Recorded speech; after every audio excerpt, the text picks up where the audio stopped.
What if the secret to living your best life is to stop trying?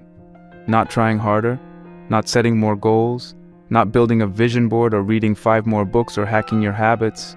Just stop trying, stop pretending, stop playing the game, stop chasing what everyone else says will make you happy. Because maybe the problem isn't that you're not doing enough. Maybe the problem is that you've been doing too much of the wrong thing. And no one knew that better than Diogenes, the ancient philosopher who didn't just walk away from society's expectations. He spat on them, laughed at them, and then pissed on them, literally and figuratively. Diogenes of Sinope wasn't your average philosopher. He didn't write elegant essays. He didn't build schools. He didn't sit in a marble lecture hall debating fine points of logic.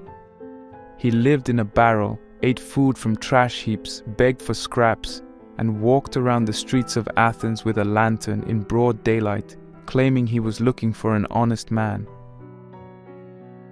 He once saw a child drinking from a stream with his hands and immediately threw away his own cup, realizing he didn't need it.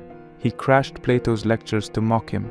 And when Alexander the Great, the most powerful man in the world, offered him anything he desired, Diogenes simply replied, "Yes, move, you're blocking the sun."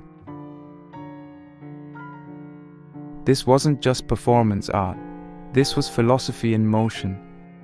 Diogenes believed that most of our suffering comes not from what we lack, but from what we cling to. Status, approval, appearance, possessions, comfort. We build lives that look successful from the outside but feel empty on the inside. We chase the idea of happiness, constantly upgrading our routines, habits, devices, and identities, only to end up more anxious, more burned out, and more disconnected. Self-help today is often just self-optimization in disguise, a way of polishing the mask instead of taking it off. But Diogenes had a different idea, a radical one. What if the key to peace isn't addition, but subtraction? Cynicism, at least in its original philosophical form, is not about being negative. It's about cutting through the bullshit.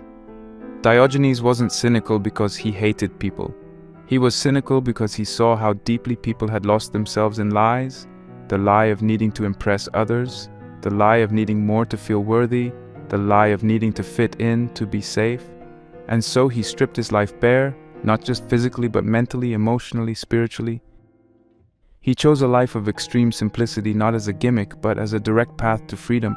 He wanted nothing from anyone, and in that nothingness he found power. Modern culture teaches us to chase our best self. Be more productive, be more attractive, be more successful. But Diogenes asks, what if your best self isn't something you build, but something you uncover once you stop pretending? What if the point isn't to be better, but to be real? That's what this video is about.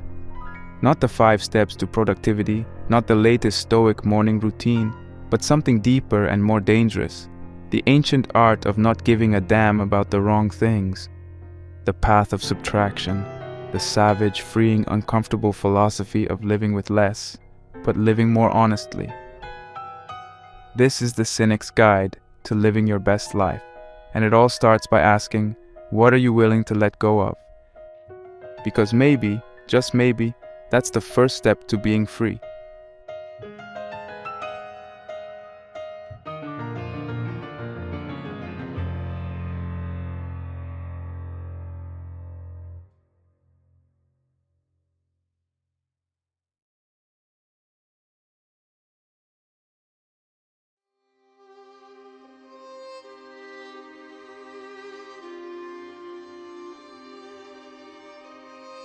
To understand Diogenes, we have to begin by stepping into a world very different from ours, yet eerily familiar. Ancient Athens, around the 4th century BCE, was a city at the height of its philosophical brilliance but also at the crossroads of cultural decay. Socrates had recently shaken the foundation of Athenian values by challenging everything from justice to virtue, only to be sentenced to death for corrupting the youth. In the wake of his trial, His legacy sparked new philosophical movements, each trying to answer the same question in different ways. What does it mean to live a good life? Plato sought to build an ideal world through reason. Aristotle leaned toward balance and moderation. But there was another school forming, led by Socrates' student Antisthenes, which took a more radical stance. Antisthenes believed that virtue wasn't about knowledge or theory, it was about action. And into this world of debate and upheaval walked a wild, uncompromising figure, Diogenes of Sinope. Diogenes wasn't born in Athens. He came from Sinope, a city on the coast of the Black Sea where he worked of all things as a banker, but something went wrong. According to legend, either Diogenes or his father was caught defacing currency, literally taking coins and altering their images, rendering them unusable. In ancient Greece, currency wasn't just money, it was a symbol of civic trust, of shared value. By corrupting it, Diogenes wasn't just committing fraud, he was challenging the very foundations of what society agreed had worth. He was exiled from Sinope and wandered, eventually arriving in Athens with nothing, but instead of trying to rebuild his reputation or start over quietly, he doubled down on his defiance. He took the defacing of coins, symbols of false value, and turned it into a lifelong mission, to deface every false value he saw in the world. In Athens, Diogenes became a student of Antisthenes, but not in the classroom sense. Antisthenes didn't want disciples, and when Diogenes tried to learn from him, Antisthenes beat him with a stick to drive him away. Diogenes didn't flinch. "Strike," he said, "for you will find no wood hard enough to keep me from you." That persistence earned him a place beside Antisthenes, and eventually Diogenes took his teacher's ideas further than anyone expected. While Antisthenes talked about living a virtuous life with minimal needs, Diogenes lived it, relentlessly, shamelessly, even offensively. He owned almost nothing. He slept in a large ceramic jar, sometimes called a barrel, on the street. He begged for food and drank from streams. He wore the same cloak every day, summer or winter. He made no effort to appear respectable. In fact, he did the opposite. He made a point of violating social norms in public, eating in the marketplace, urinating outside, even masturbating in public when he felt the urge. When people criticized him for acting like a dog, he didn't deny it, he embraced it. "Other dogs bite their enemies," he said. "I bite my friends to save them." He was called kynikos, dog-like, which is where the word cynic comes from. But don't mistake him for a lunatic or a clown. Diogenes wasn't just being outrageous for the sake of it. His actions were pointed. He believed that most people live in chains they can't see, bound by customs, expectations, social roles, and the never-ending desire for more. So he tried to shock people into seeing their own prison walls. When he defecated in public, he wasn't being crude. He was asking, why is this act, which is natural and necessary, considered shameful, while deceit and greed are not? When he begged for food, he wasn't being lazy. He was demonstrating that survival doesn't require wealth, and that our supposed needs are often luxuries dressed as necessities. He mocked the rich not out of jealousy, but to expose their fear and dependency on things he had already learned to live without. Diogenes would approach well-dressed men and ask them for money, not because he expected them to give it, but to remind them how little they owned of themselves. He would walk into Plato's academy, the most respected school of philosophy, and interrupt lectures. Once, after Plato defined a human as a featherless biped, Diogenes plucked a chicken and brought it to the academy, announcing, "Here is Plato's man." Plato eventually referred to Diogenes as Socrates gone mad, but Diogenes was neither mad nor ignorant.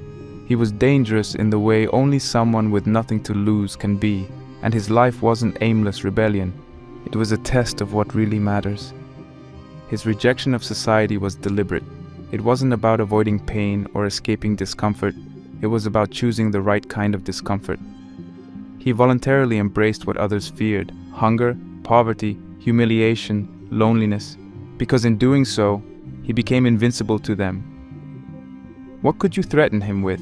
He had no property to seize, no reputation to destroy, no fear of judgment. He had stripped himself down to the essentials, and in doing so, found a kind of strength that most of us can't even imagine. Diogenes didn't ask people to imitate his life literally. You don't have to live in a barrel to be free, but he did believe that everyone should question what they've been taught to value. He challenged people to examine their cravings, their comforts, their routines. To him, the only real wealth was self-sufficiency, the only real virtue was honesty, and the only real life was one lived according to nature, not social conventions. He didn't believe in theory without practice. He was the kind of philosopher who didn't need to write books because he was the book. His life was the philosophy. And this is the key to understanding Diogenes. He wasn't rebelling for the sake of it. He was rebelling to reveal something deeper, something true. Every insult, every crude act, every defiance was aimed at waking people up. He wanted them to feel the absurdity of their own behavior, to see that they were living like prisoners in golden cages, cages they built themselves. Diogenes wasn't just against society. He was for something better, a life of raw, unscripted freedom, a life of truth, no matter how uncomfortable. And the only way to reach it was to strip everything false away. That's why he matters, not just as a historical oddity, but as a mirror. Because when you look at Diogenes, you're forced to ask, what part of my life is built on illusion? What am I holding on to that I don't really need? What false values have I accepted just to fit in? That's the beginning of the Cynic path, not destruction but excavation, not nihilism but truth. And Diogenes was willing to lose everything in order to find it.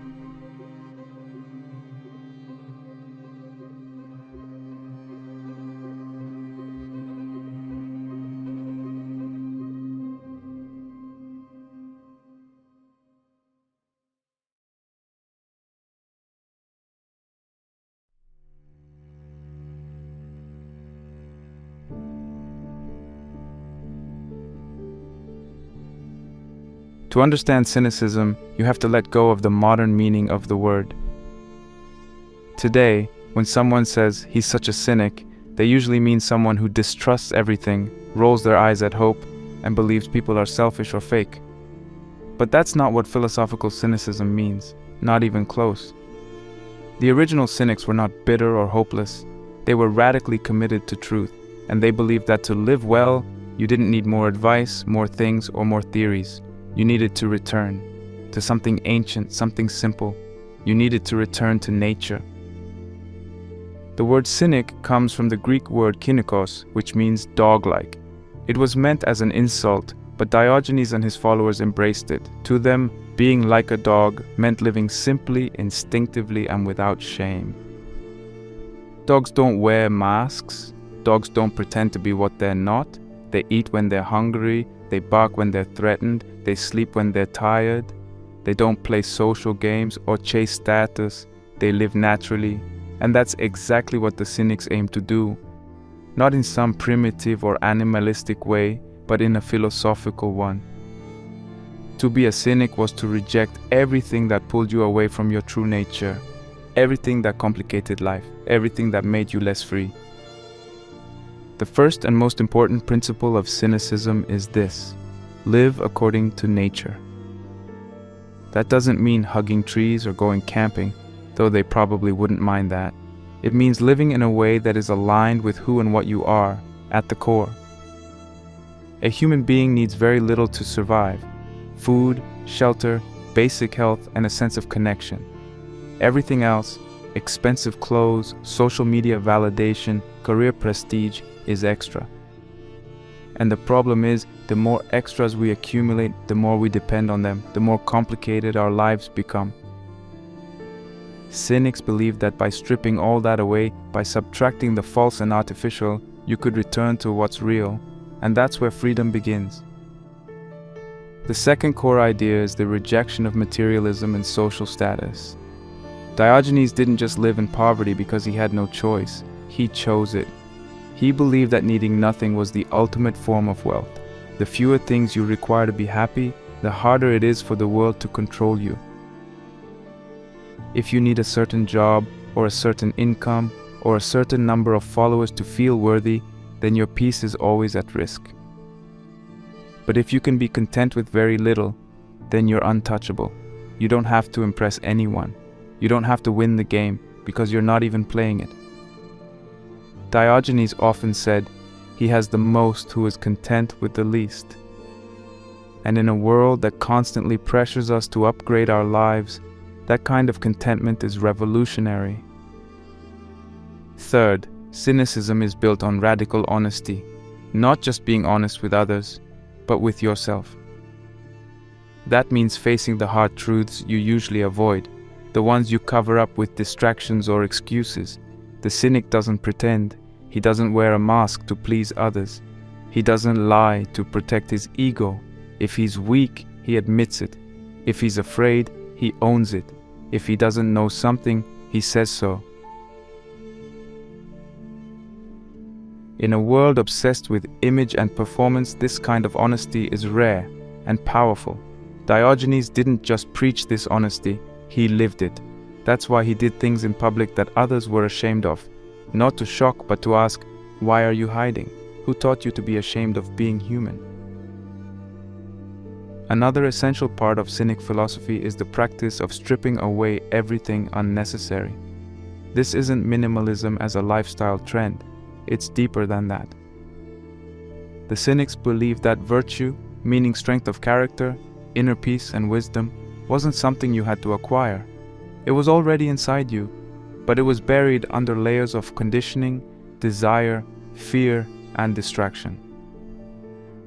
So their task wasn't to learn more or gain more, it was to unlearn, to simplify, to peel back all the layers and find what's essential. Think of it like sculpting. You don't add clay to make the statue, you remove it. You chip away until what remains is the truth. Now, some people confuse cynicism with stoicism, and it's true, they're closely related.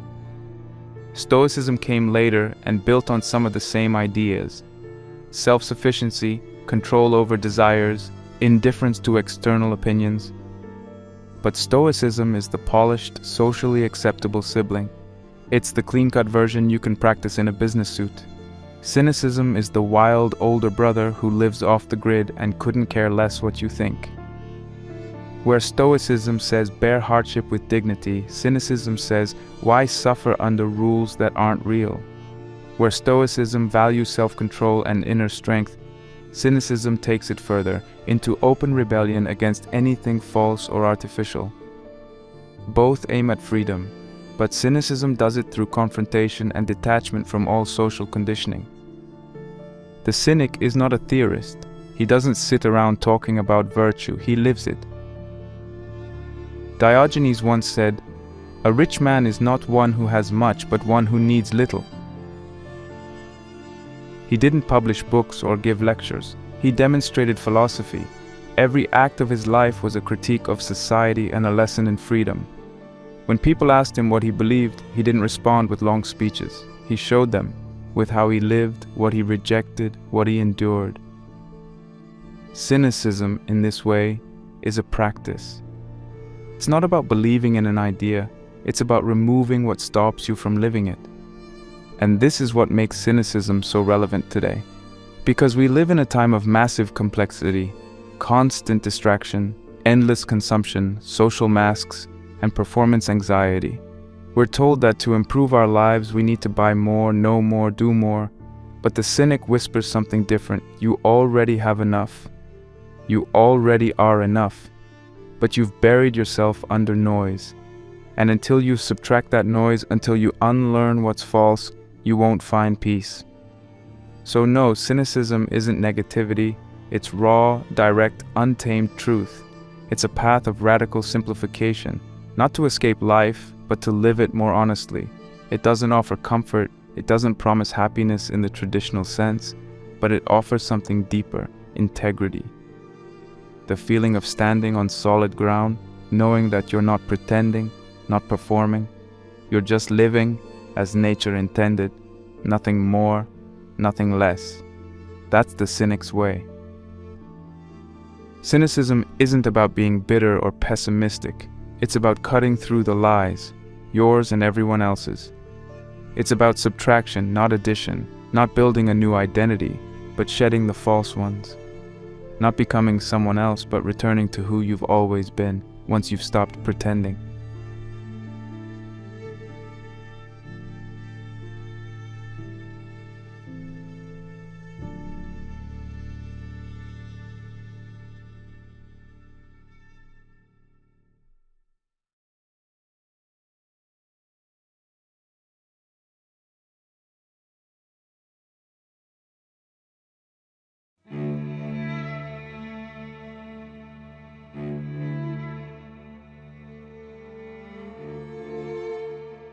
Diogenes didn't believe in debating society, he believed in confronting it, and he did so not with theories or essays, but with actions so bold, shameless, and absurd that they forced people to confront their own values. He wasn't trying to win arguments, he was trying to hold up a mirror. His life became a kind of living satire, a performance art of raw philosophy, where every act was a punchline aimed at exposing the lies that held people captive. His target was always the same: hypocrisy. The way people claimed to value virtue, honesty, simplicity, but lived the opposite. So Diogenes played the fool to reveal who the real fools were. One of the most famous stories, almost mythic in its simplicity, involves Diogenes and Alexander the Great. At the time, Alexander was the most powerful man alive. He had conquered half the known world. He had armies, riches, palaces. And he'd heard of this strange philosopher who lived in a barrel and feared no one. Curious, Alexander sought him out. He found Diogenes sunbathing in the street, lying back with zero interest in royalty or military fame. Alexander approached and said something grand. "I am Alexander the Great." Diogenes looked up unfazed and replied, "And I am Diogenes the Cynic." Amused, Alexander offered him anything he desired, expecting perhaps praise or a request for favor. But Diogenes simply said, "Yes, there is something. Stand out of my sunlight." That single line is more than a witty comeback. It's a philosophical nuke. Alexander stood for empire, ambition, and the idea that greatness comes from domination and achievement. Diogenes, by needing nothing, by asking for nothing but to be left alone, flipped the entire logic of power on its head. In that moment, the man with armies was powerless, and the man with nothing, lying half naked in the street, was freer than any king. Another target of Diogenes' philosophical roast was Plato. After Socrates died, Plato tried to formalize his teacher's ideas into a system. He opened the academy, structured virtue into categories, and pursued ideal forms. Diogenes thought this was pretentious nonsense. When Plato defined man as a featherless biped, Diogenes didn't write a rebuttal. He plucked a chicken and marched into the academy declaring, "Behold, Plato's man." Plato later added with broad, flat nails to the definition, but the point had already landed. Diogenes believed that overthinking led people away from reality. He wasn't impressed by intellectual games. He wanted action, truth, immediacy, but his critiques weren't always so poetic. Sometimes they were flat out disgusting, on purpose. Diogenes often ate in public, which was considered taboo in Athens. He urinated in public corners. He once defecated on the stage of a theater during a performance. He masturbated in the marketplace. He knew it shocked people. That was the point, to make them squirm, to make them ask, why does this offend me more than corruption, greed, or lies? Why is a natural bodily function considered shameful, but pretending to be someone you're not isn't? This was Diogenes' genius. He weaponized shamelessness, not for shock value, but as a tool to test the foundations of society's values. In a culture obsessed with manners, appearances, and hierarchies, he chose to be openly, defiantly animal. And in doing so, he asked a dangerous question. What parts of our behavior are actually meaningful, and what parts are just performance?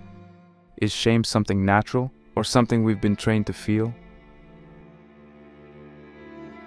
The most famous image of Diogenes may be the one of him walking around Athens with a lit lantern in broad daylight. People asked him what he was doing. He replied, "I am looking for an honest man." This wasn't a joke. It was a statement about the moral decay he saw around him. Everyone talked about justice and virtue, but most people, he believed, were motivated by selfishness, fear, and vanity. So he hunted for honesty, not in words, but in actions. And what he found over and over again was that people clung to roles and reputations, not to truth. Now fast forward to today. We don't live in ancient Athens, but the issues Diogenes attacked haven't gone away. If anything, they've evolved.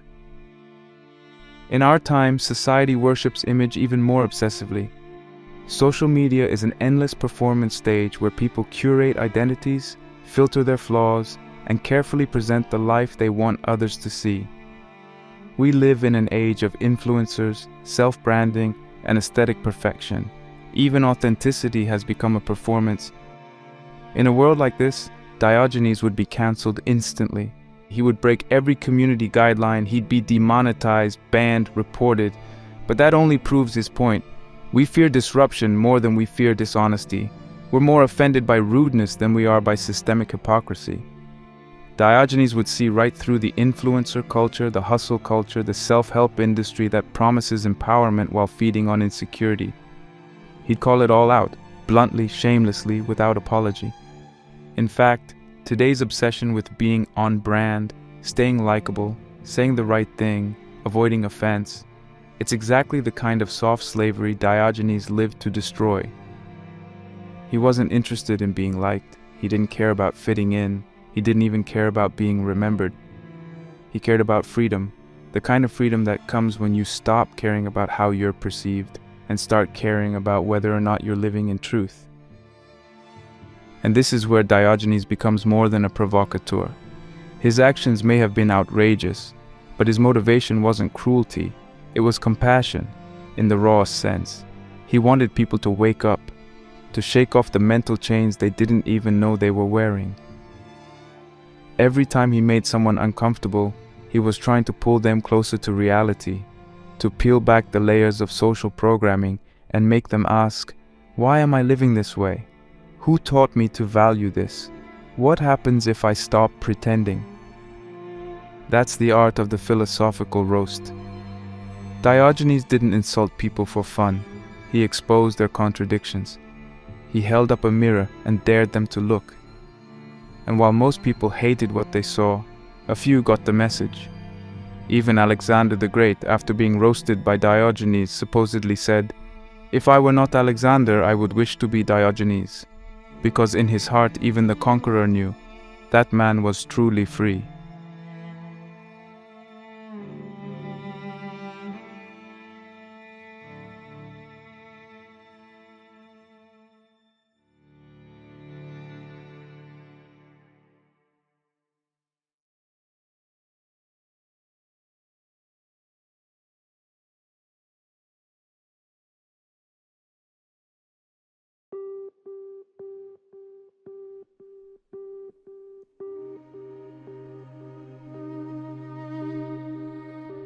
Diogenes understood something most people spend their entire lives avoiding, that true freedom isn't found in accumulation, it's found in letting go.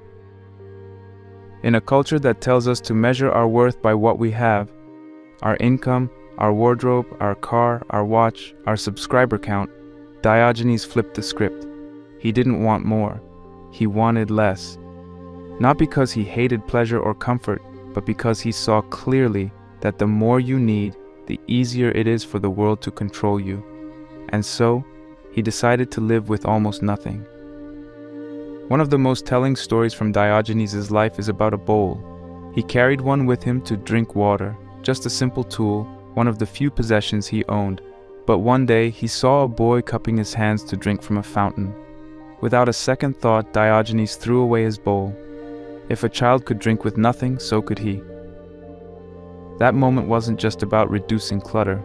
It was a philosophical decision. Every item he removed from his life was one less dependency, one less thing he had to carry, one less thing that could be taken from him. The more he gave up, the freer he became. At the end of his decluttering, All Diogenes owned was a cloak to wear, a bag for food, and a staff to walk with. That was it. No home, no furniture, no bank account, no plan for retirement. And yet, he wasn't anxious. He was autonomous. While others locked their doors in fear of thieves, Diogenes slept peacefully in the open. While others worried about promotions or property values, Diogenes woke up with the sun and lived each day as it came. He didn't have stability, but he had independence. He didn't have comfort, but he had peace. Now try to imagine that today. Imagine if someone chose to live without a phone, without a home, without social media, without status or ambition. We wouldn't call them wise, we'd call them crazy. We've been taught to equate wealth with success, consumption with self-care, and luxury with happiness. Scroll through Instagram or TikTok, and you'll see influencers flaunting their private jets, their designer wardrobes, their morning routines that require $300 skincare products.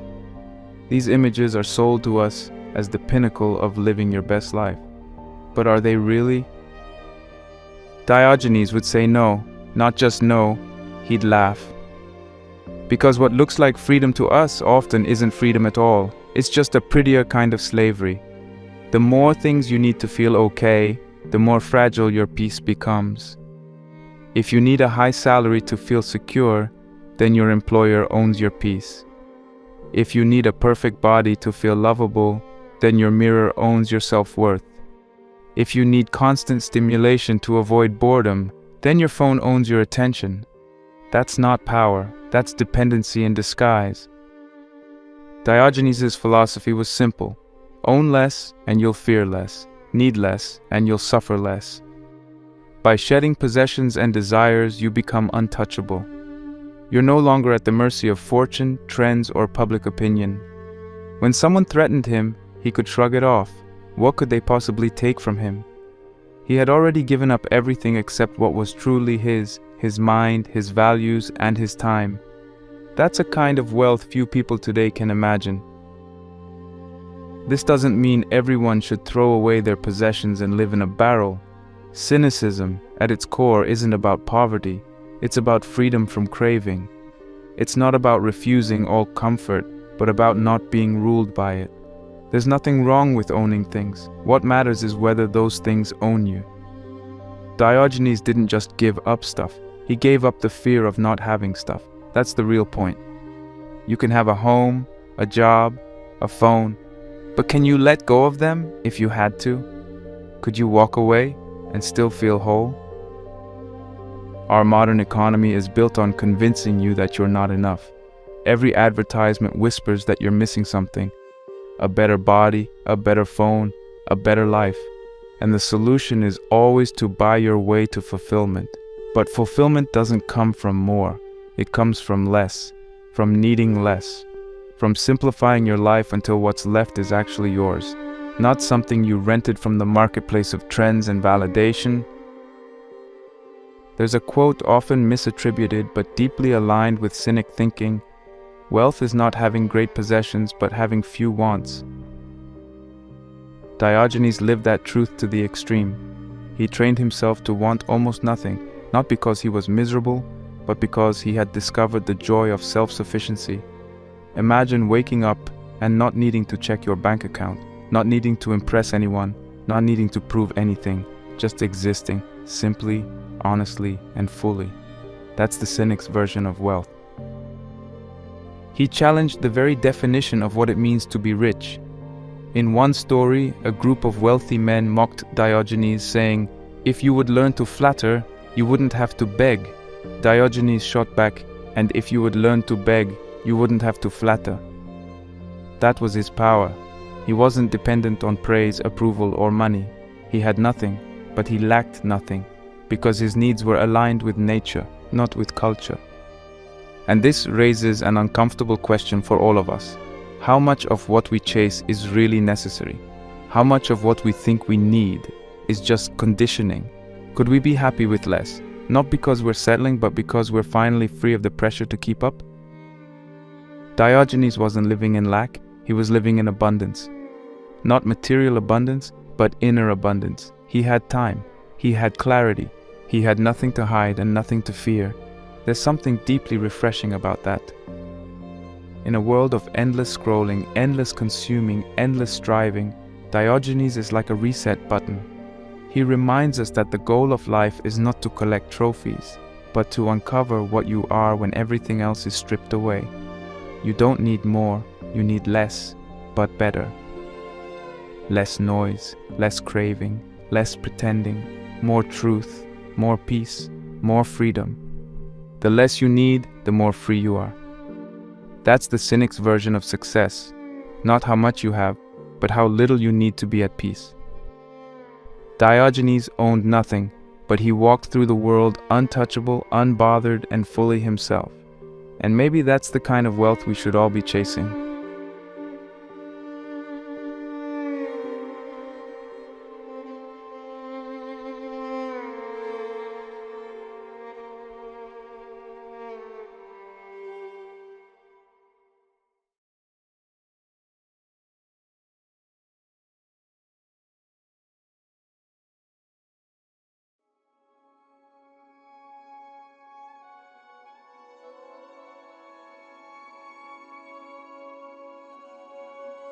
Diogenes didn't just reject wealth or status, he rejected something far more powerful: the need to be liked, the need to be accepted, the fear of being judged.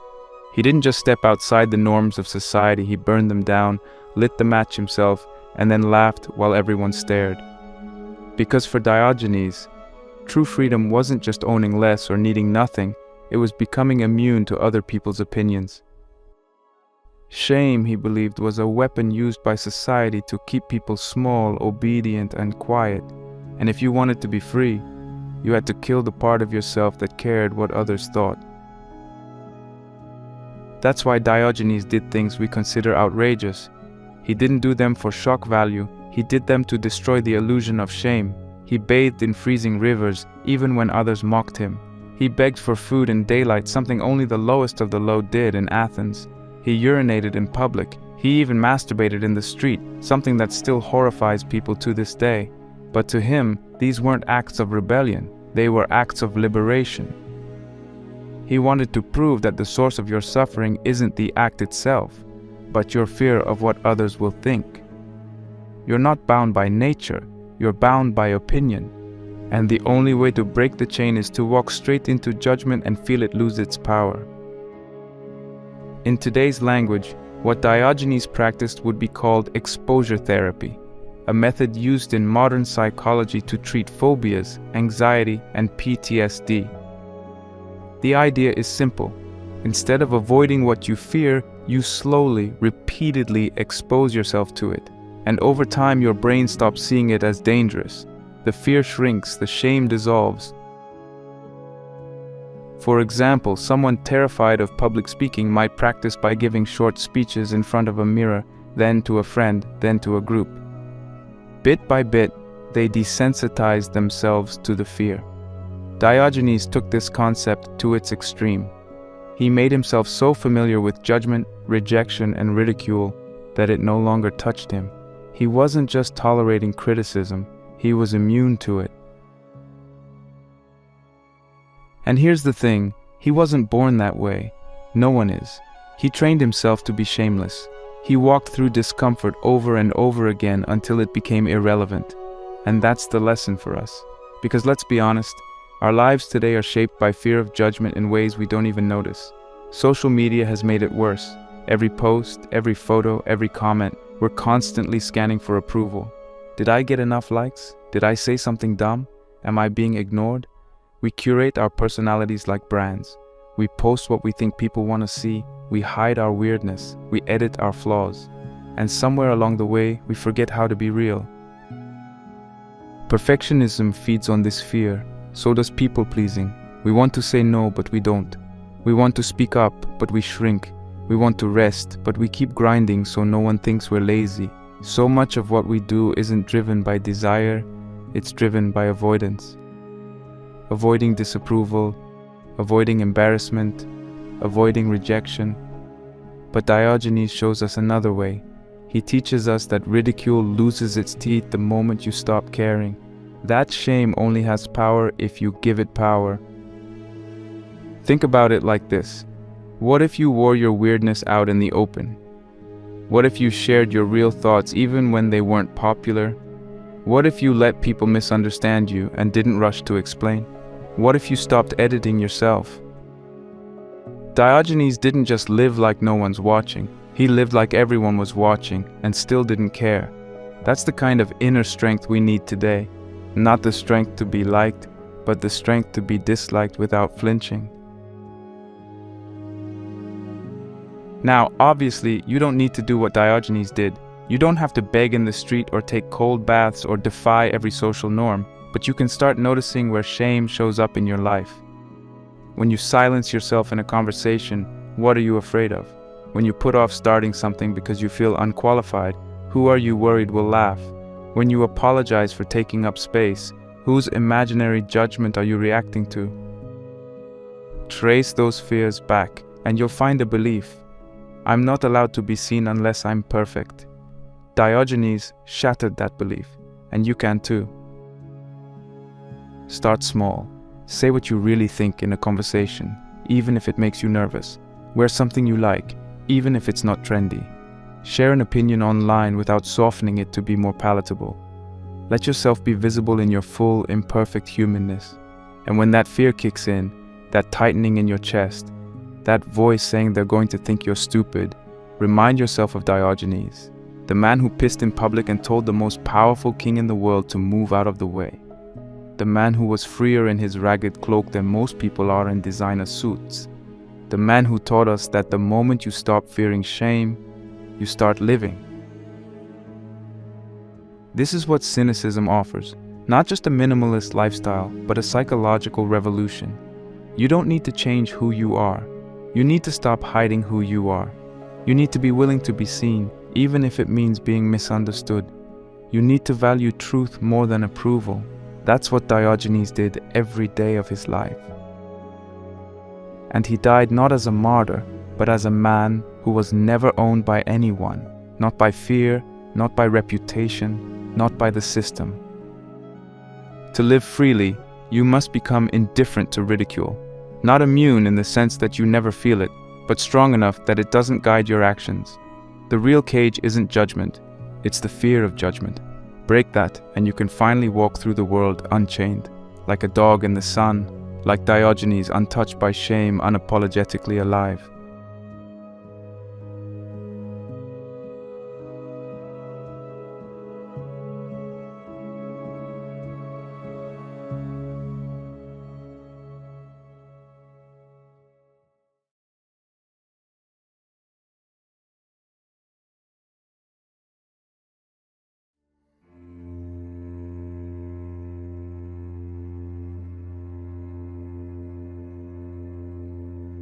Living like Diogenes today doesn't mean throwing away your phone, quitting your job, or moving into a barrel.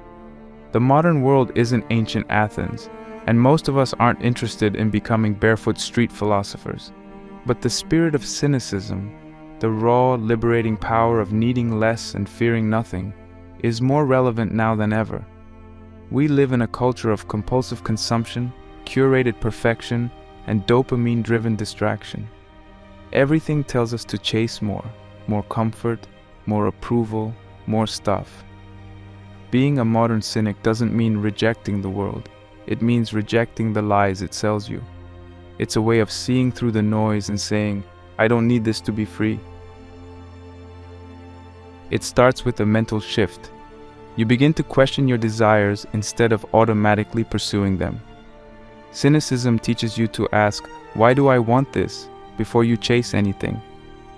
Is it because it genuinely brings you peace or because it makes you look good? Are you pursuing a goal because it matters to your values or because it'll earn you praise? This is where the cynic journey begins, not with changing your habits, but with changing your thinking. Because if your desires are borrowed from advertising, culture, or your social circle, then your life isn't yours. And freedom begins the moment you start untangling which of your wants are truly yours and which were programmed into you.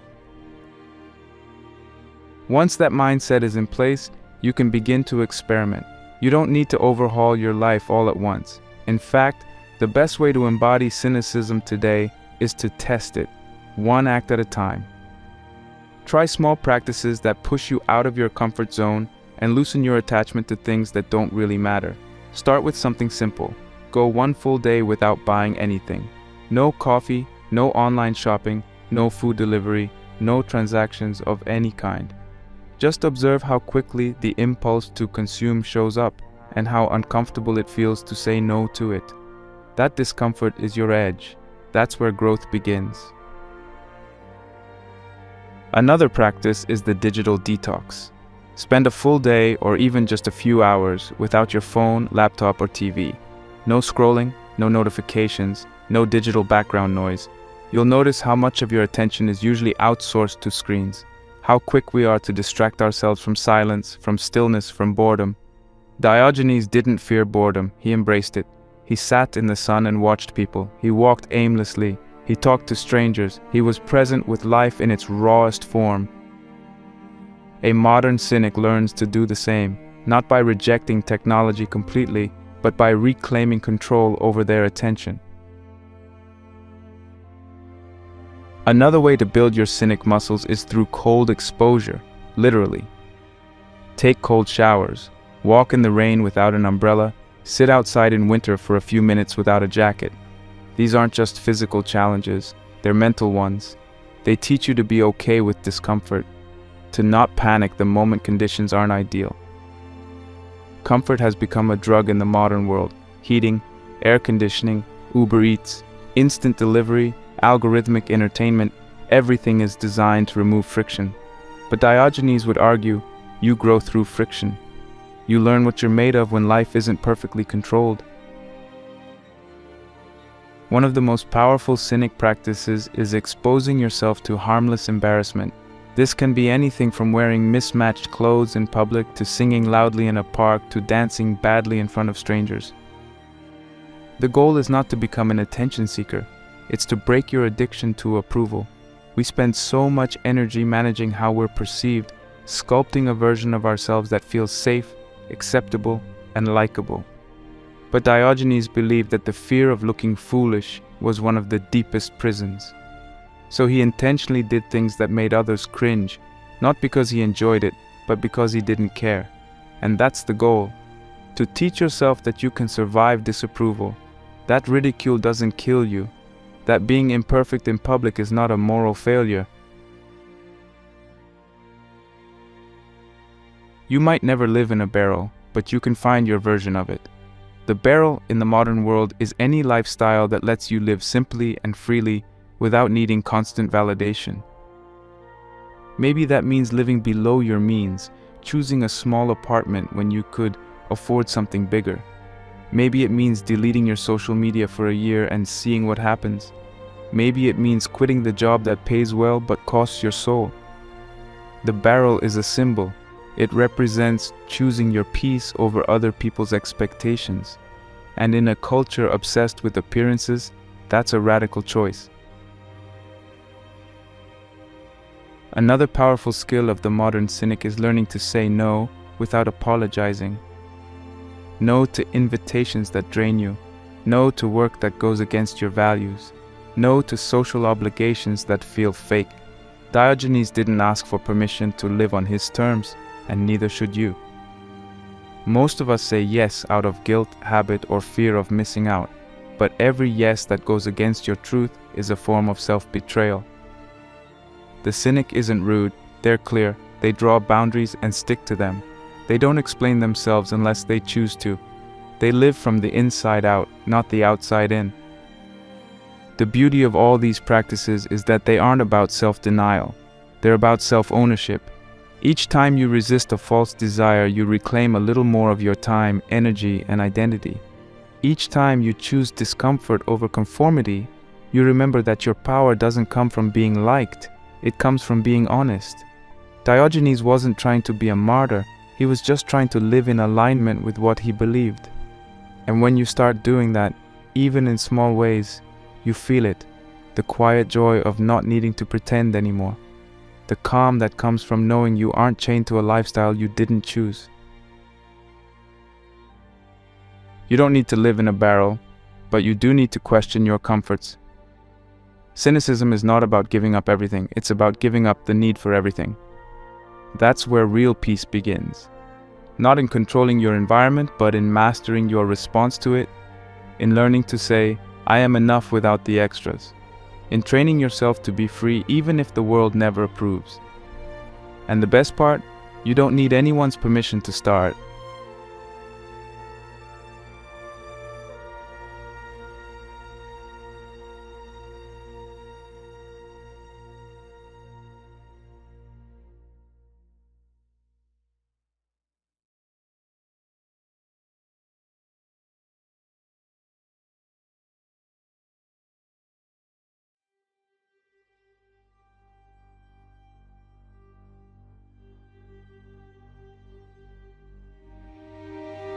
Cynicism, as Diogenes lived it, is undeniably powerful, but it's not without its flaws. When we strip a philosophy down to its essence and hold it up as an ideal, it's easy to forget that even the most radical truths can cast long shadows. For all the clarity cynicism offers, there are limits to rejecting everything, and if we don't examine those limits, we risk turning a path of liberation into a trap of extremism.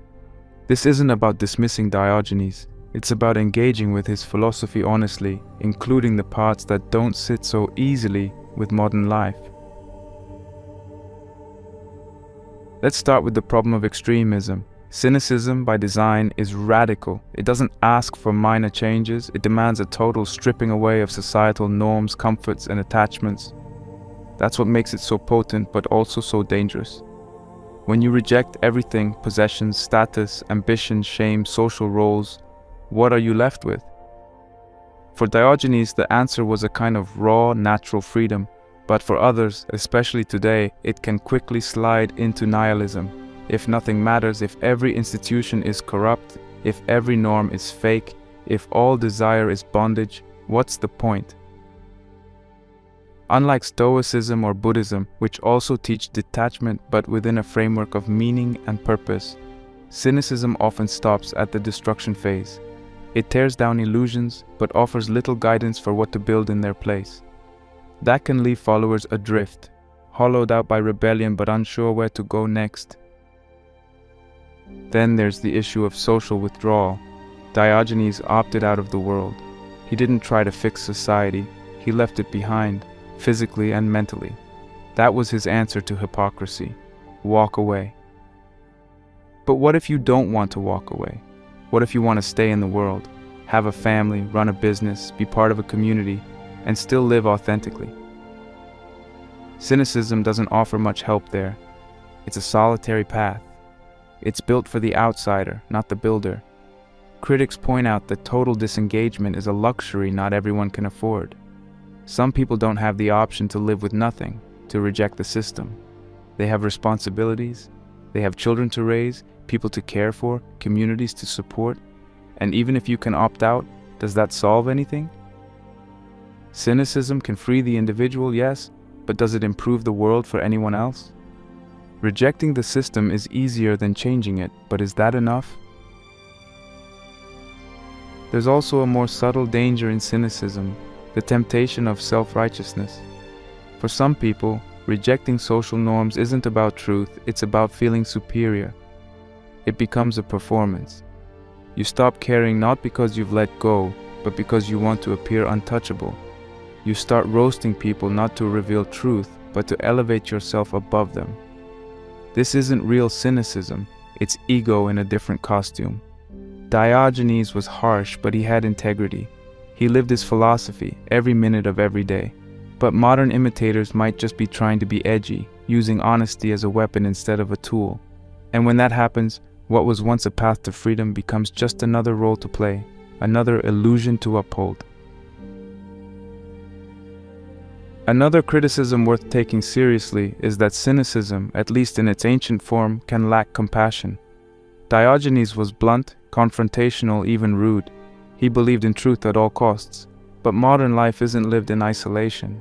We're wired for connection. We work in teams, we build relationships, we support one another emotionally. There's a balance to be struck between honesty and empathy, between directness and sensitivity. Critics argue that cynicism overcorrects. It throws away the masks, but sometimes forgets the value of warmth, patience, and understanding. There's a difference between not needing approval and not caring about people. Telling the truth matters, but how you tell it matters too. If your honesty alienates everyone around you, you may win the argument but lose the connection. And in today's world, connection is often where the deepest growth happens. Finally, there's the practicality issue. Let's be honest, most people aren't going to live in a barrel. Most people can't live with nothing. And even if they could, would it make their lives better? Diogenes lived in poverty, but he chose it. For him, it was a weapon against the false values of society. But for many, poverty isn't a choice, it's a trap. Cynicism can sometimes romanticize suffering, as if discomfort alone is virtuous. But suffering isn't automatically noble. Sometimes it's just suffering. And while there's great power in learning to need less, there's also wisdom in building a stable life. The challenge is to apply cynicism selectively, to use its insights without burning your life to the ground, to take the principle, but not the extremism. You don't need to renounce everything. You just need to stop letting everything own you. That's where the metaphor of the barrel becomes useful. You don't need to live in a literal barrel. Your barrel might be your small apartment, your quiet refusal to join social media, your decision to take a lower-paying job that gives you peace. It might be as simple as not dressing to impress or saying no when everyone expects you to say yes. The point isn't to become Diogenes. The point is to remember what he stood for: freedom, truth, and self-sufficiency, and to find a way to live those values within the life you've chosen, not outside it. Cynicism is not a perfect system. It's not even really a system. It's more like a fire. It burns through lies, illusions, and vanity. But fire alone doesn't build a home. It clears the space. What you build in that space is up to you. That's where other philosophies, other disciplines, and your own inner wisdom come in. You don't have to choose between living like Diogenes and living in society. You can choose a third path, one where you engage with the world, but refuse to be consumed by it.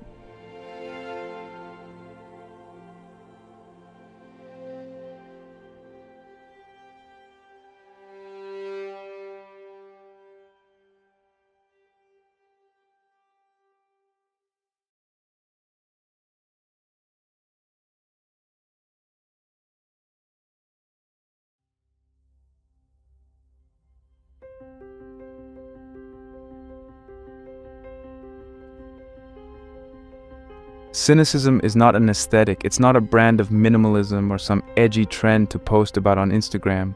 It's a challenge, a radical confrontation with everything false. Diogenes didn't live in a barrel because he wanted attention. He lived there because he refused to lie. He refused to pretend that he needed what everyone else said he needed. He didn't want a better job or a better outfit or a better reputation. He wanted truth, and he was willing to lose everything else to find it. This is the core of cynicism, not the rejection of life, but the rejection of illusion, not about adding more, but stripping away what isn't real. You don't need to be richer, smarter, prettier, or more successful to live a good life. You just need to stop chasing what doesn't belong to you. The cynic doesn't offer a roadmap to success. He offers a shovel. He hands it to you and says, "Dig, remove everything that isn't you." You were born free. Then you signed up for a prison of comfort and conformity. That's the truth most people avoid. We become so wrapped up in our routines, our roles, our reputations, that we forget we weren't always like this. We weren't always afraid to speak our minds. We weren't always hungry for approval. Somewhere along the line, we traded authenticity for acceptance, truth for convenience, freedom for fitting in. Diogenes didn't make that trade, and neither do you have to. So here's the challenge. Right now, ask yourself, what's one thing I can discard today? Not something trivial, something real, a toxic habit, a fake persona, a need to impress, a desire you've been clinging to that isn't truly yours. One piece of mental or emotional clutter that's keeping you from living clearly. Just one. Start there, and don't look back. Because freedom doesn't come from having more. It comes from needing less. Peace doesn't come from being liked. It comes from being honest. The world will always try to dress you up, weigh you down, make you small. But you get to choose. You can walk away from the noise. You can let go of the lies. You can live like Diogenes, not in his barrel, but in his spirit. So choose truth over comfort. Choose less over more. Choose freedom over fitting in. And remember the words of the man who lived with nothing and feared no one. It is the privilege of the gods to want nothing and of godlike men to want little. Start now. Subtract what isn't you. See what's left. That is the beginning of a life that's truly yours.